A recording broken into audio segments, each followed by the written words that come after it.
స్థానిక ఎన్నికల్లో నాయకుల ఓట్ల కోసం నానా పాటలు పడుతున్నారు. ప్రలోభాలతో అభ్యర్థులు తమ వైపు తిప్పుకుంటున్నారు. ఎన్నికలు జరిగే వరకు పూర్తి ఖర్చులు భరుస్తూ తమ వెంట తిప్పుకుంటున్నారు. ఉదయం నుంచి సాయంత్రం వరకు ప్రచారం నిర్వహించి వెంట తిరిగిన వారికి ప్రత్యేకంగా నగదుతో పాటు విందులు ఏర్పాటు చేసి ఖుషీ చేస్తున్నారు.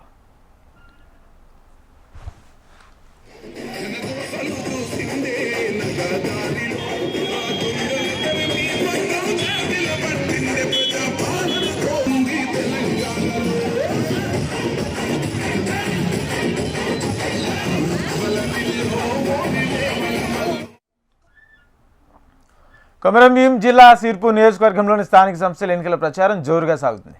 రెండో విడతలో కౌటాల, చింతలమానేపల్లి, దహగం, పెంచికల్పేట, సిర్పూర్తి, బెజ్జూర్ మండలంలోని 113 పంచాయతీలో ఈ నెల 14న ఎన్నికలు జరగనున్నాయి.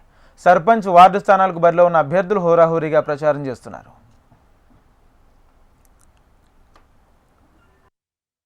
నేను డబ్బా గ్రామ పంచాయతీ సర్పంచ్గా ఎన్నికైతే గతంలో జరిగిన అవినీతిని అంతం చేసి తప్పకుండా వాళ్ళ ద్వారా జరిగిన అవినీతికి ఇప్పుడు లబ్ధిదారులకు చెందే విధంగా ప్రతి పథకాన్ని గ్రామ పంచాయతీలోని నిజమైన లబ్ధిదారులకు చెందే విధంగా, అలాగే నా కోసం ఇప్పుడు కష్టపడుతున్న, నా కోసం తిరుగుతున్న కార్యకర్తలకు ఒక ధైర్యాన్ని ఇస్తున్నా.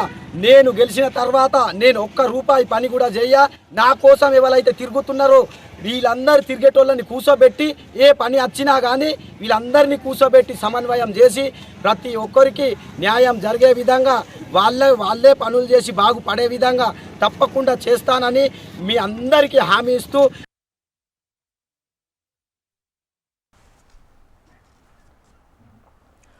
బరిలో నుంచి నేతలు ఎవరికి వారు గెలుపు దిశగా ముందుకు సాగుతున్నారు.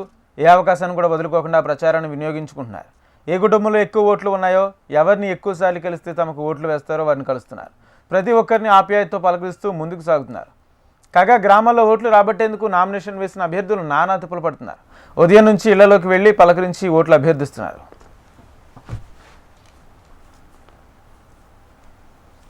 సెంటర్ దాన్ని ఇంకా 10 బెడ్లకు కూడా చేయమని కూడా వారిని రిక్వెస్ట్ చేయడం జరిగింది.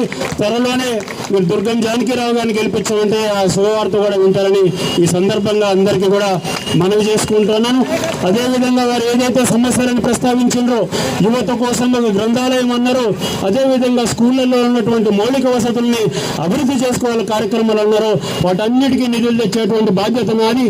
ఎందుకంటే ఉమ్మడి జిల్లా ఆదిలాబాద్ ఎమ్మెల్సీగా నాకు ఎమ్మెల్యేల కంటే కూడా ప్రతి నియోజకవర్గంలో నిధులు ఎక్కువ ఉంటాయి కాబట్టి అత్యధిక శాతం ఆ నిధులని ఈ కౌటాల గ్రామంలోనే పెడతాను. ఎందుకంటే రాజకీయాలలో ఇలాంటి యువకులు రావాలి. 6 మండలాలకు ఎన్నికలు నిర్వహించడం జరుగుతుంది. 14వ తారీఖు నాడు 14వ తారీఖు నాడు ఉదయం 7 గంటల నుంచి 1 గంట వరకు ఓటరు ఉన్నటువంటి వ్యక్తులందరూ ఓటు యాప్ను వినియోగించుకోవాల్సిందిగా మేము విజ్ఞప్తి చేస్తున్నాం. ఈ రెండవ విడత ఫలితాలలో కూడా భారతీయ జనతా పార్టీ బలపరిచిన అభ్యర్థులు ఎమ్మెల్యే డాక్టర్ పాల్వా హరీష్ బాబు గారు, మా ఎంపీ గూడెం నాగేష్ గారి నాయకత్వంలో మేము భారతీయ జనతా పార్టీ బలపరిచినటువంటి అభ్యర్థులు ఎక్కువ మోతాదులో భారతీయ జనతా పార్టీకి సంబంధించిన దాదాపు 100 మందికి పైన సర్పంచులుగా గెలవబోతున్నారు. ఈ మెయిన్ రోడ్ కూడా బాగా డ్యామేజ్ అయింది, కొంత ఫారెస్ట్ వాళ్ళ ఇబ్బంది ఉన్నది. ప్రత్యామ్నాయంగా మేము మొన్న మాట్లాడుతూ గబ్బాయి నుంచి ఒక బండ్ల బాట ఉన్నది, అదైతే ఫారెస్ట్ గుండా పోకుండా మొత్తం పొలాల గుండా పోతుంది. మీరు కొంత సహకరించండి. తప్పకుండా అక్కడి నుంచి బీటీ రోడ్ తీస్తే మీకు ఫ్యూచర్లో కూడా ఏ సమస్య కూడా ఉండదు, దాన్ని రిపేర్ కూడా చేసుకోవడానికి అవకాశం ఉంటుంది. కాబట్టి తప్పకుండా ఆ విధంగా ఆర్ఎండ్బి వాళ్ళని ఒప్పిస్తా ఆ నిధులు తీసుకొచ్చి ఆ 2.5 కిలోమీటర్లు ఏదైతే మనకు బీటీ రోడ్, డాంబర్ రోడ్ ఏదైతే ఉన్నదో ఆ రోడ్డు నిర్మాణం కోసం కూడా కృషి చేస్తా అని మీకు అందరికి హామీ ఇస్తూ, ఇది ఇక్కడ నుంచి తలాయి వరకు కూడా రోడ్డు డ్యామేజ్ అయింది. కొంత ఫారెస్ట్ వాళ్ళు ఇబ్బంది పెడుతున్న మాట వాస్తవం. ఇందిరమ్మ ఇళ్ల విషయంలో కూడా కొంత ఫారెస్ట్ వాళ్ళ ఆంక్షలు ఉన్నాయి. మేము ఎస్టీలకు హౌసింగ్ విషయంలో ప్రభుత్వాన్ని ఒప్పించడం, కేంద్ర ప్రభుత్వం కూడా ఒక నివేదిక పంపించింది. కానీ బీసీ ఎస్సీల విషయంలో కూడా కొంత పట్టు విడుపులకు అవకాశాలు ఇవ్వాలని నేను మొన్న ముఖ్యమంత్రి గారిని పోయిన నెలలో కలిసినప్పుడు చెప్పినా వారు కూడా సానుకూలంగా స్పందించారు.